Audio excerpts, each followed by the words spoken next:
다 같이 사도신경으로 우리 신앙을 고백하겠습니다.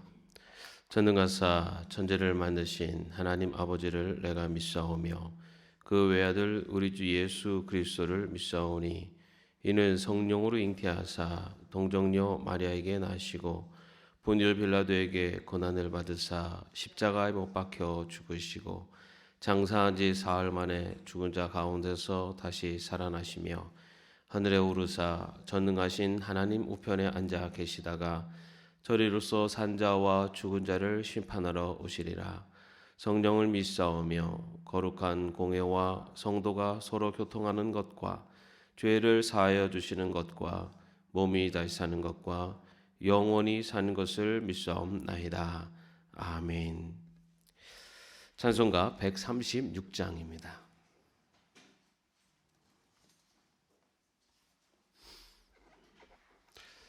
찬송가 136장 우리 가사를 같이 한번 읽어보겠습니다.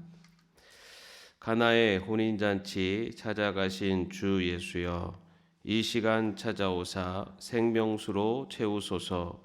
하늘 문을 여시고 은혜 내려 주소서. 오 주여, 넘치도록 가득 채워 주옵소서. 빈들의 오병이여, 넘치게 한 주 예수여, 이 시간 찾아오사 넘치도록 주옵소서. 하늘 문을 여시고 은혜 내려 주소서. 오 주여, 넘치도록 가득 채워 주옵소서. 병든 자 찾아가서 고쳐주신 주 예수여, 이 시간 찾아오사 어루만져 주옵소서. 하늘 문을 여시고 은혜 내려 주소서. 오 주여, 넘치도록 가득 채워 주옵소서. 제자들 두려울 때 찾아가신 주 예수여, 이 시간 찾아오사 주의 평안 주옵소서. 하늘 문을 여시고 은혜 내려 주소서. 오 주여, 넘치도록 가득 채워 주옵소서. 아멘. 찬양하겠습니다.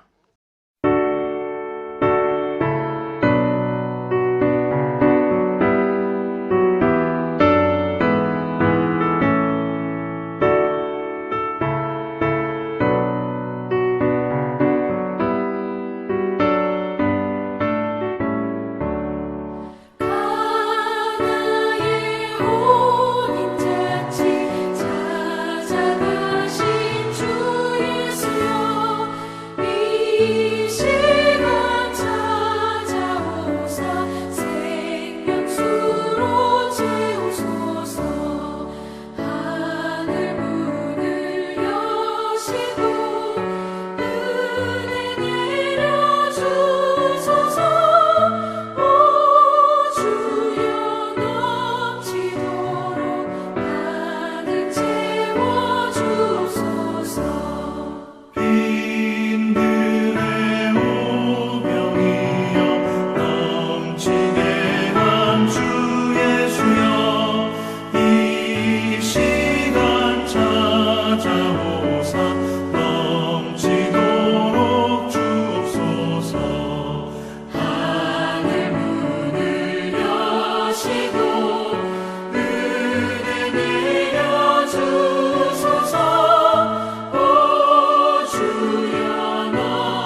오늘 말씀은 에스라 8장 21절에서 23절까지의 말씀입니다. 에스라 8장 21절에서 23절까지의 말씀 함께 합독하겠습니다. 그때 내가 아하와 강가에서 금식을 선포하고 우리 하나님 앞에서 스스로 겸비하여 우리와 우리 어린아이와 모든 소유를 위하여 평탄한 길을 그에게 강구하였으니 이는 우리가 전에 왕에게 아뢰기를 우리 하나님의 손은 자기를 찾는 모든 자에게 선을 베푸시고 자기를 배반하는 모든 자에게는 권능과 진노를 내리신다 하였으므로 길에서 적군을 막고 우리를 도울 보병과 마병을 왕에게 구하기를 부끄러워하였음이라. 그러므로 우리가 이를 위하여 금식하며 우리 하나님께 간구하였더니 그의 응낙하심을 입었느니라. 아멘. 예. 오늘 말씀은 이스라엘 백성들이 바벨론의 포로로 잡혀왔다가 고레스 칙령위에서 그 포로 귀환이 시작된 두 번째 포로 귀환에 관련된 말씀입니다. 하나님께서는 신앙을 떠난 이스라엘을 심판하심으로써 세 번에 걸쳐서 바벨론의 포로로 끌려가게 하셨고 또한 그 70년 후에 다시 세 번에 걸쳐서 믿음이 있는 일부 사람들을 본토로 돌아오게 하셨습니다. 오늘 본서의 저자인 에스라는요, 하나님을 경외하고 학식이 뛰어난 학자이자 또 자기의 신앙의 비결을 이스라엘에게 가르치고자 했던 그런 탁월한 지도자라고 할 수가 있습니다. 에스라서가 쓰인 시기는요, 세 번의 포로 귀환 중 지도자 에스라를 따라서 1700명이 이스라엘로 돌아오는 그 두 번째 포로 귀환이 이루어진 때입니다. 이 포로 귀환은 거대한 제국을 이루는 이 바벨론이 다른 민족들을 포용하기 위한 정책의 일환으로 이루어진 그런 종교 관용 정책이다라고도 할 수가 있습니다. 그런데 본문을 통해서 우리는 그 에스라를 따라서 본토로 귀환하는 이스라엘 민족이 그 아하와 강가에서 모이게 된 장면을 볼 수가 있습니다. 아하와 강가에서 그 인생의 밤을 맞게 된 이스라엘 백성들의 모습이 오늘 우리가 읽은 본문에 나오는 말씀입니다. 꿈에 그리던 본토를 돌아가게 되었지만은 그 돌아가는 길이 결코 쉬운 길이 아니었습니다. 이 아하강에서 이 아하강은 그 유프라데스 강의 한 그 지류를 이루는 강인데요. 이 아하강에서 예루살렘까지의 거리가 약 1,440km 정도 되는 거리로 4개월에서 5개월 정도 걸리는 거리입니다. 귀환 대열에는 여자와 그리고 노인 아이들도 있었기 때문에 그리고 또 많은 짐들도 있었기 때문에 많은 그 숫자를 데리고 다시 귀환하는 것이 쉬운 일은 아니었습니다. 그리고 그 귀환하는 그 길은 이게 바벨론에서 그 이집트로 가는 상인들이 다니는 길이었습니다. 그러다 보니 그 길에는 도적대들이 언제나 출몰할 수 있는 그런 위험한 길이었습니다.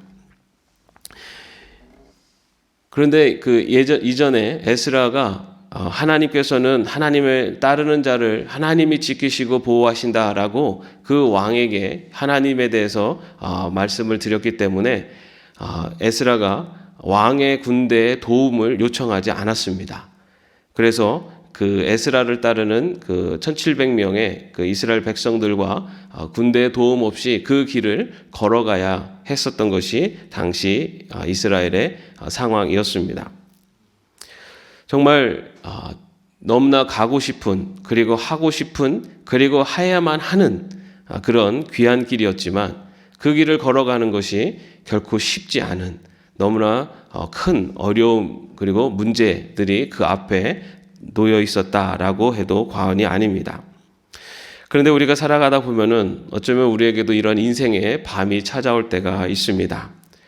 분명히 하고 싶은 그리고 해야만 하는 그런 일임에도 불구하고 불안하고 또 걱정되는 그런 두려운 밤이 우리에게 찾아옵니다.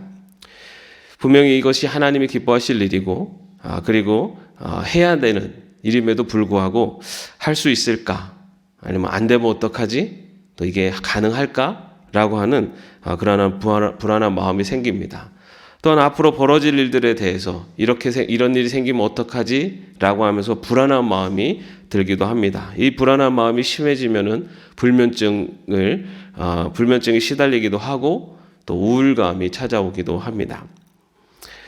본토로 귀환하는 여정이 불안하고 두려운 것은 아마 그 자리에 있는 모든 이스라엘 백성들의 공통된 마음이었을 겁니다.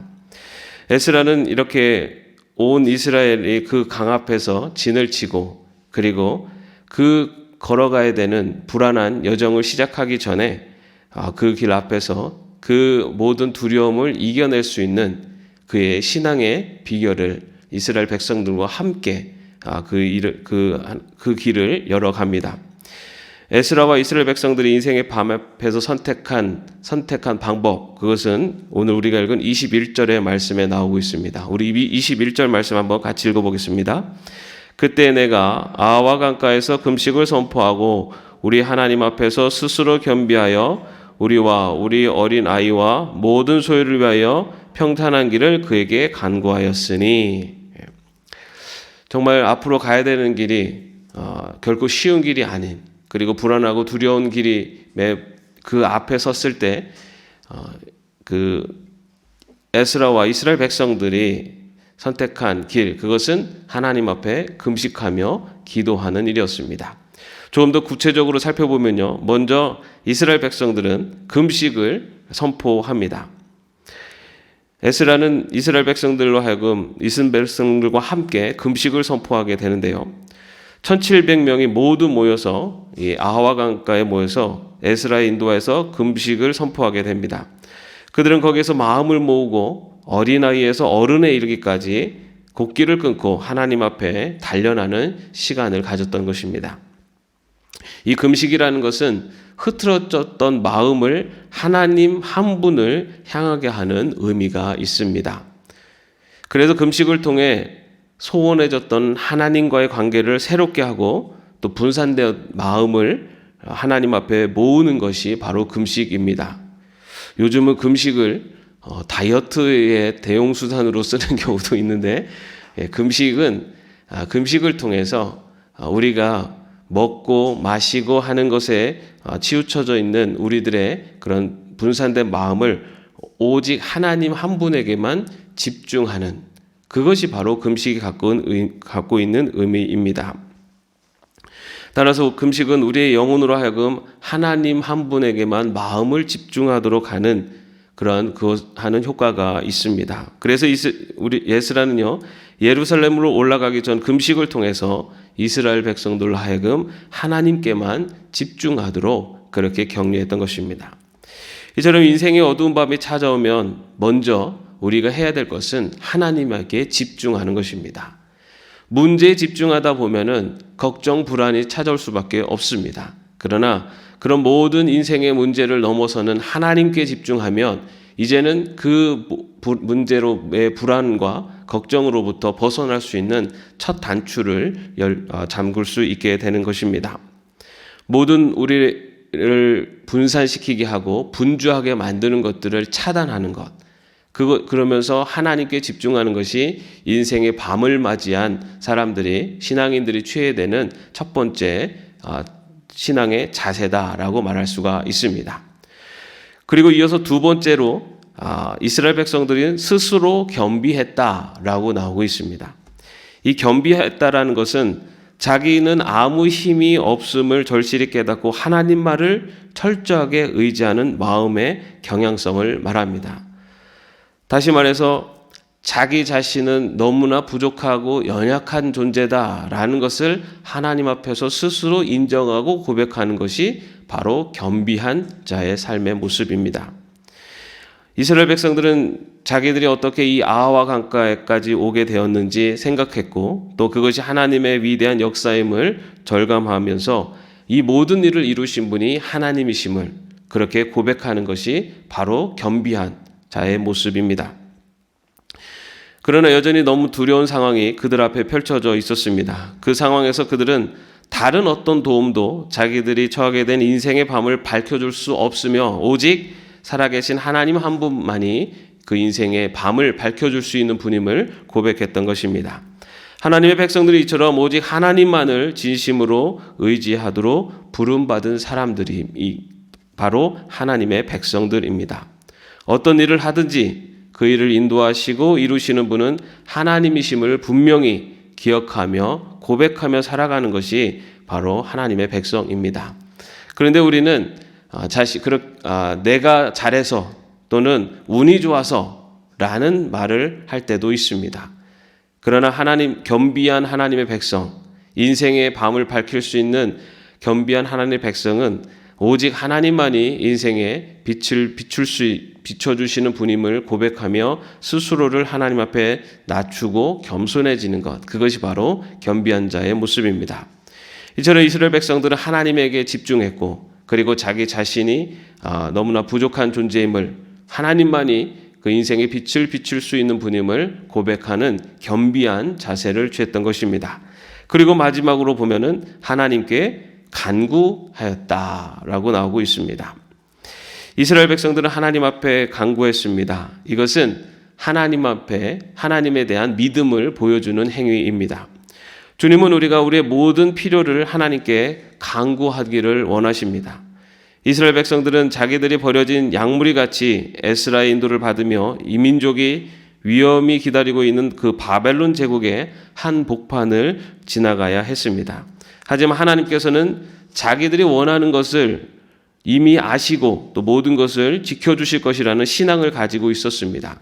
그러나 그 신앙을 가지고 있는 것에서 멈춘 것이 아니라 그 믿음을 하나님 앞에 믿음의 고백으로 간구하는, 기도하는 신앙의 태도를 보였던 것입니다. 하나님께서는 우리의 모든 것을 아십니다. 그렇기 때문에 하나님이 알아서 해주십시오 라고 하는 것이 자녀된 삶의 모습이 아니라, 하나님께서는 우리의 모든 것을 알고 계시지만 하나님께서 더 기뻐하시는 모습은 우리의 필요를, 그리고 우리가 원하는 간구를 하나님 앞에 올려드릴 때 하나님은 그것을 더 기뻐하십니다. 인간이 모든 계획을 가지고 있지만 그 일을 이루시는 분은 하나님이시다라고 성경은 분명히 말하고 있습니다. 그렇기 때문에 우리는 하나님 앞에 더 많이 기도하고 간구하는 그런 신앙의 모습을 취해야 될 것입니다. 우리에게 인생의 밤이 여러 번이 찾아와도 그 밤을 비출 수 있는 빛은 오직 하나님만이 온전한 빛을 비춰 주십니다. 그래서 이스라엘 백성들은 하나님 앞에 간구하는, 하나님께 이 모든 여정 속에, 그리고 이 모든 삶의 여정 속에 하나님께서 빛을 비춰주시기를, 캄캄한 밤과 같은 지금의 상황 속에서 빛을 비춰주시기를 하나님 앞에 간구했던 것입니다. 이처럼 이스라엘 백성들은 하나님께 집중을 하고, 그리고 또 자기 자신을 겸비한, 더 낮은, 하나님 앞에 낮아지고 겸손한 자가 되어져서 하나님 앞에 간구함으로 인생의 밤을 이겨내려고 한 그런 신앙의 태도를 보였습니다. 어린 아들과 아버지가 길을 걷고 있었습니다. 길 가운데 큰 돌이 있었습니다. 그 돌이 통행에 방해가 되었습니다. 이 어린 아들이 기특하게도 그 돌을 치워야겠다고, 자기가 한번 혼자 그들을 치워보겠다고 그렇게 아버지께 이야기를 합니다. 그러면서 있는 힘을 다해서 그 돌덩어리를 옮기려고 노력을 했습니다. 그런데 그 돌덩어리가 너무 무거워서 옮겨지지 않았습니다. 끙끙거리며 아무리 노력해도 움직이지 않았습니다. 아들이 아버지에게 돌덩어리가 너무 무거워서 못 움직이겠어요 라고 말을 합니다. 그때 아버지가 아들에게 물었습니다. 아들아, 최선을 다했니? 그래서 아들은 다시 한번 더 해보겠습니다 하고 다시 한번 더 도전을 했습니다.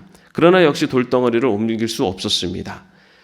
그리고 실망해 있는 아들에게 또 아버지가 묻습니다. 아들아, 최선을 다했니?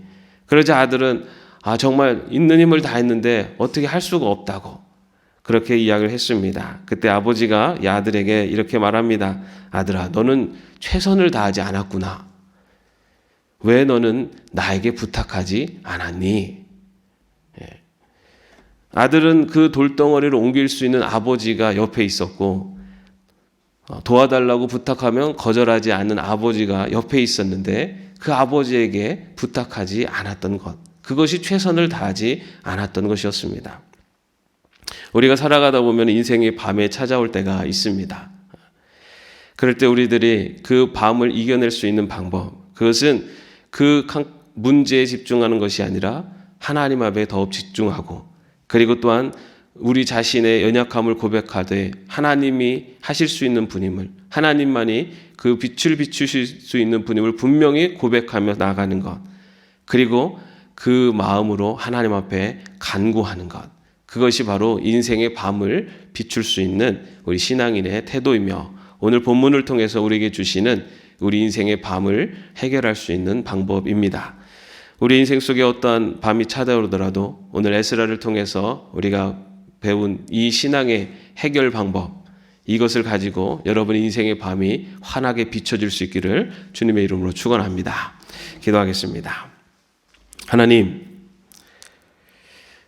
우리 인생에 참 빛을 비춰주실 수 있는 하나님께 집중하며, 또한 우리 자신이 부족함을, 그러나 하나님은 하실 수 있음을 분명히 믿으며 간구하며 나아가는, 그래서 인생의 밤을 환하게 비추실 수 있는 그런 하나님의 놀라운 섭리를 체험하며 고백하며 나가는 저희들 될 수 있도록 인도하여 주시옵소서.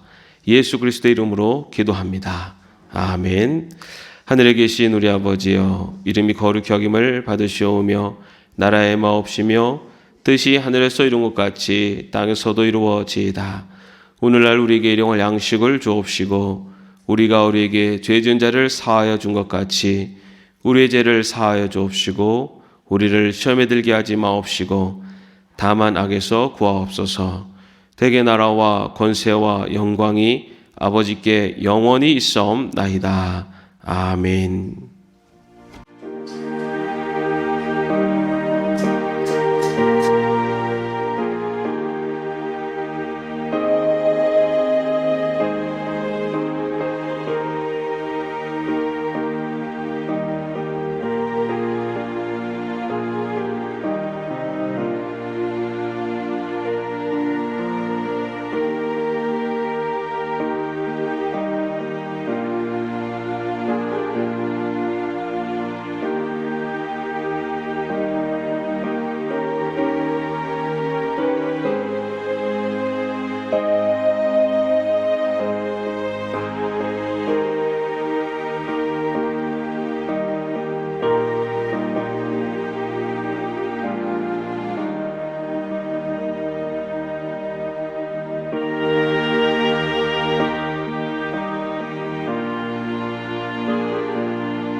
네.